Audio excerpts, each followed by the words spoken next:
Hi guys, it's Jess. Welcome back to my channel, and in today's video I am going to be telling you what my favourite books of 2020 were. So I've done pretty well in terms of reading this year, considering that I didn't read anything for about 3 or 4 months at the start of 2020. I still managed to reach my reading goal. In fact, I surpassed it, and I even beat my reading goal of last year, and I've read over 40 books, which I am pretty happy with. I don't think I have as many 5-star books of this year as I have had in previous years, but either way, some of these books that are on this list are absolutely incredible and I highly recommend them. And without further ado, we're going to jump straight into the video. So I wanted to give a quick mention to The Toll by Neil Shusterman. I actually read this in 2019, but it was on the tail end of last year, literally just before 2020. And so I never got the chance to talk about this book in any of my videos or on any of my social media because I just kind of dropped off the face of the earth for a little bit. But this is the third book in the Arc of the Scythe series, and that was one of my favourite series of last year. Scythe was one of my favourite books of last year. Absolutely adore it, and I really do need to reread it at some point. But I really liked this book as well, and it was just the perfect conclusion to that series. And I think the entire series was just so unexpected. It was such a roller coaster of a ride. I never knew what was going to be coming next, and I really like Neil Shusterman's writing. I really liked his world building. It's such a fascinating world. This book is set in a world where people can't die from natural causes anymore, and so if they do end up dying in a car crash or of old age or whatever, well, they're not really going to die of old age because that doesn't happen, but either way, they just get brought back to life. And so there are these designated people called scythes who are tasked with killing people, and the people get chosen at random, and they will just show up at your house one day and kill you. And it's basically a way to keep the population in check, and it's just really interesting, and it's quite dark for a young adult fantasy actually, but I really liked that about it. And like I said, this book was just the perfect conclusion. I read it so quickly, really enjoyed it, and I just felt like I had to mention it in this video because it would be a crime not to. So we've got I Love the Bones of You, My Father and the Making of Me by Christopher Eccleston. So I love Christopher Eccleston as an actor. He's absolutely incredible, mesmerising, can't get enough of him, love everything he's in. I've always looked up to him as an actor, but after reading this book, I have so much more respect for him as a human being, as a man. It was just such a really emotional read at times. So this book is the story of his life essentially, and he talks about growing up in Salford, in a working class family, and he talks about how he became an actor and the kind of jobs that he's had to do.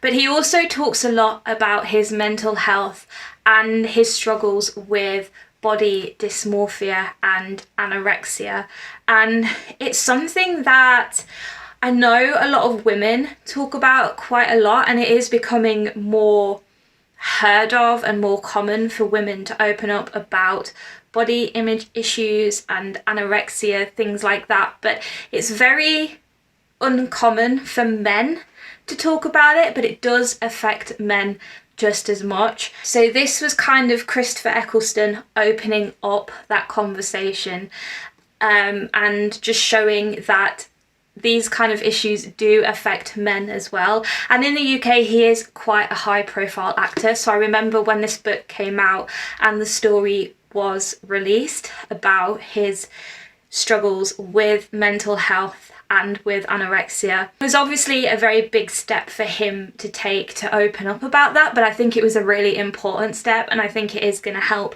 a lot of young men get the help that they need. I really hope that it does. But it was so impactful, and I did find myself crying a little bit when I was reading this book, because in all the years that I have seen Christopher Eccleston on screen, you know, he played the Doctor in Doctor Who. He was my first Doctor, so I've been aware of him for over 15 years.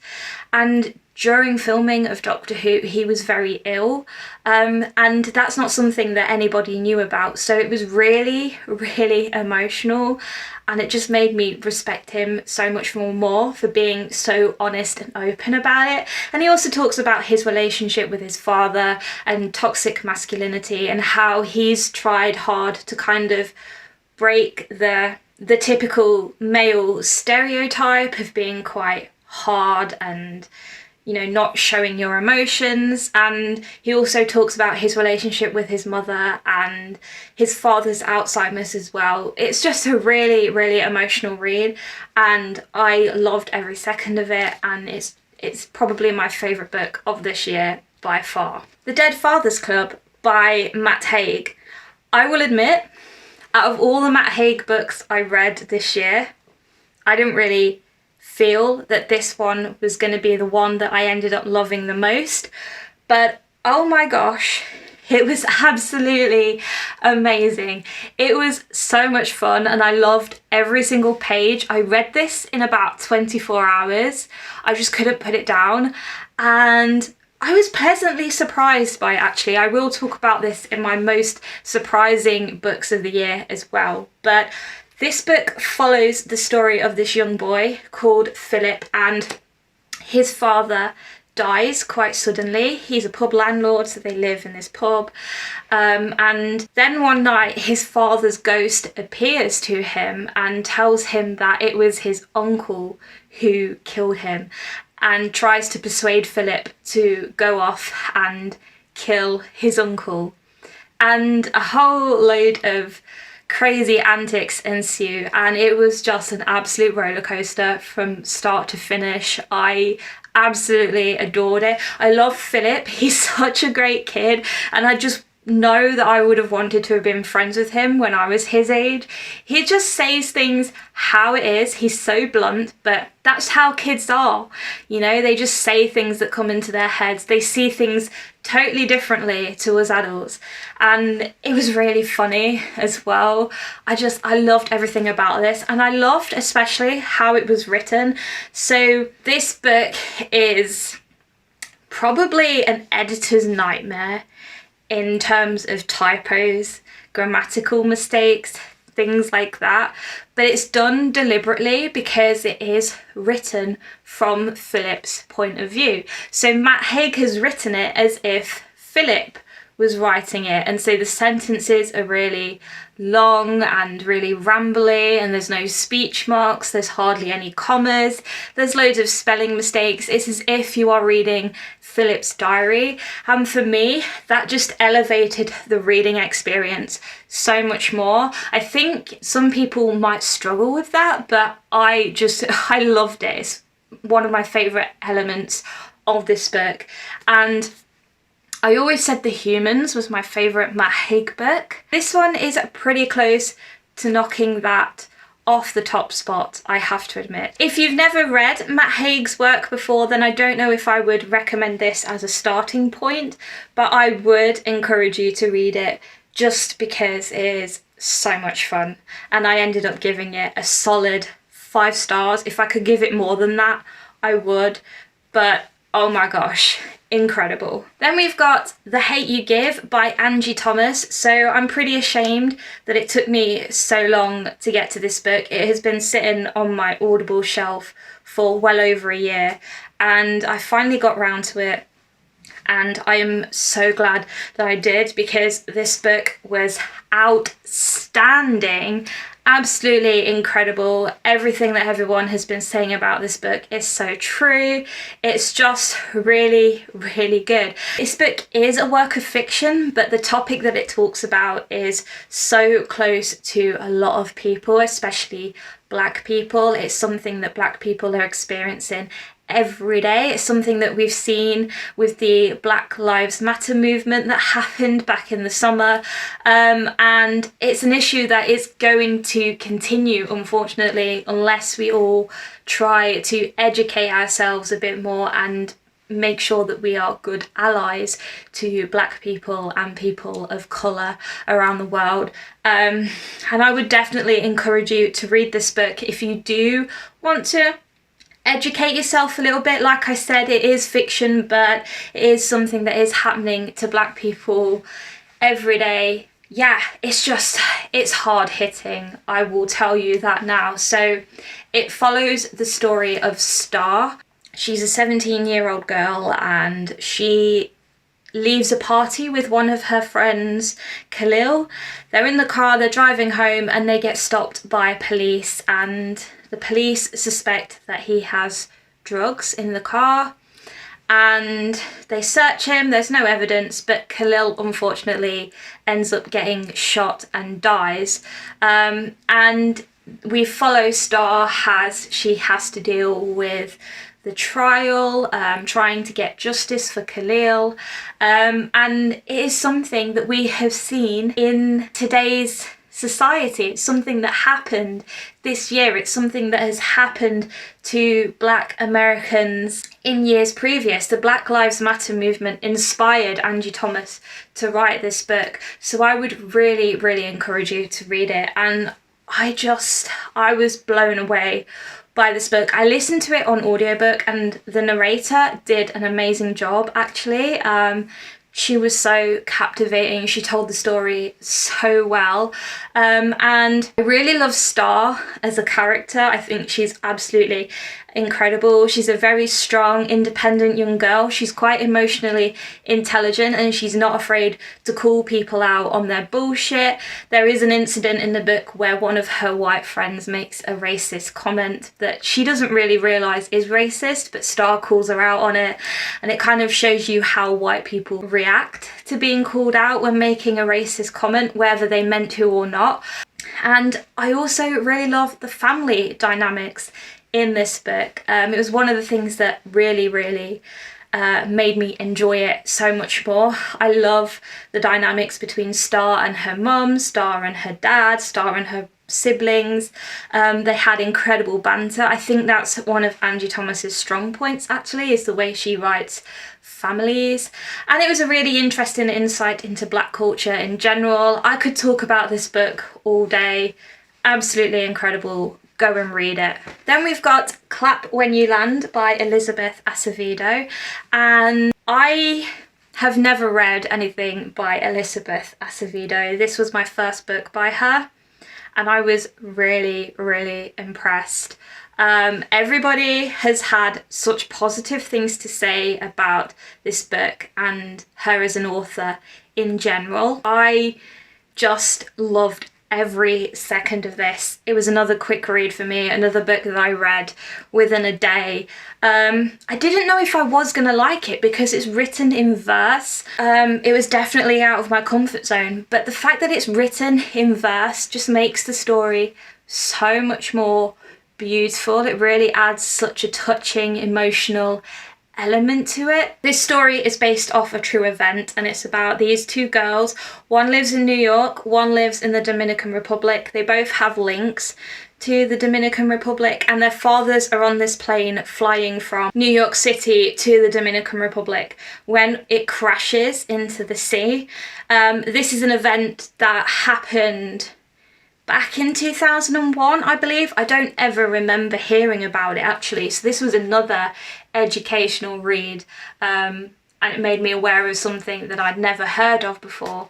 It's all about how the girls deal with the loss of their fathers, and it's all about love as well, and family and hope. And the twist in this book, actually, I wasn't expecting. When I look back, it was probably kind of predictable. Maybe some people guessed it, but I certainly didn't, and I just thought it was such a great addition to the story. And I don't know, like, everything about this book is perfect, from the cover to the characters to the way it was written to the story to the way it made me feel. I just, like, I'm so glad I read this book, and I can't wait to read more books by Elizabeth Acevedo, because this one blew me away. We've got I Am the Master, Legends of the Renegade Time Lord. I've mentioned this book quite a few times already on my channel this month, so I'll try not to talk about it too much, but this one is on here because I'm a Doctor Who fan and I really enjoyed reading this book this year. Loved every second of it. I did do a whole vlog where I read Doctor Who books for a day, and I just found this book so much fun. It made me laugh. It had me on the edge of my seat sometimes. I did only give it 4 stars, but I do think 4 stars are still quite high ratings in my opinions. 4 stars means that I still really enjoyed this book. It's just that there were a few stories that I didn't care for, but 4 out of the 6 of those stories I did care for, so I still think it deserves a place on this list, and maybe I'm just biased, but there we go. Another 4-star read is Mexican Gothic by Silvia Moreno Garcia. Now, why did I give this 4 stars? Because I feel like there was just a little bit of something missing from this book. It was still a great book. It still lived up to the hype that I had seen surrounding this. It's set in Mexico, and we're following this girl who gets sent to this house called High Place that's owned by this rich English family, and her cousin is married to one of the guys there, and she's quite ill, so her dad has sent her over there to make sure her cousin's okay. And this house is supposedly haunted. There's some weird things going on. Now let me tell you, the things that were going on in this book, the reason behind those things was not what I was expecting at all.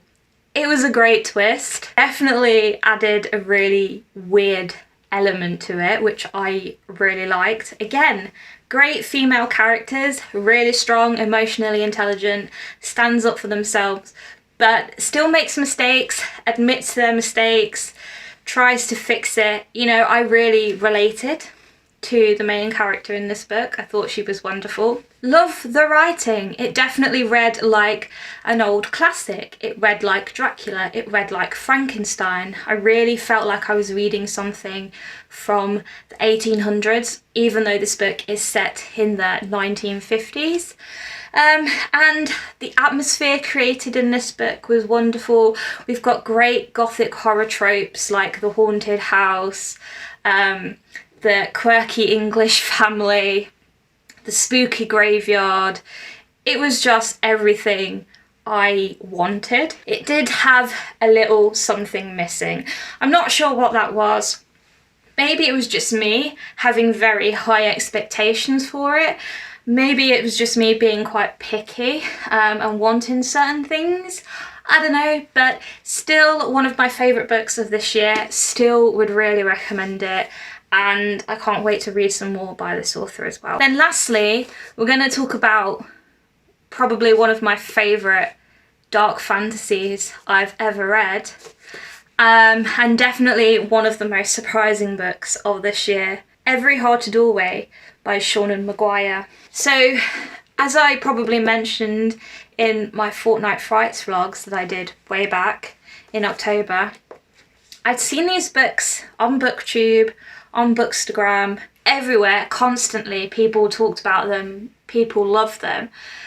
I never really felt compelled to pick them up, just because I thought, oh, it's middle grade, it's not really something I'm gonna like. And I was very judgmental. I really hate myself for how I felt about these books, because when I read this, I was stunned into silence. It was incredible, and without a doubt probably the best dark fantasy, the best fiction book I've read this year by a long shot. In this book we follow a girl called Nancy who was sent by her parents to Eleanor West School for Wayward Children. So in that school there are kids from all different backgrounds who have found themselves going through doors that takes them into different worlds, and these worlds can be anything from what they describe as high logic to high virtue, things like that. And they're crazy. There are all sorts of crazy things going on, from like rainbow kings to unicorns to vampires to mad scientists. There's all sorts. And there's a bit of a murder mystery going on in this book, and there's some quite graphic scenes actually of some weird things which I really loved. And there's a particular scene in this book that just really stays in my mind, and every time I think about it I just want to burst out with joyous laughter, because it was so much fun and nothing like anything I've ever read in a book before.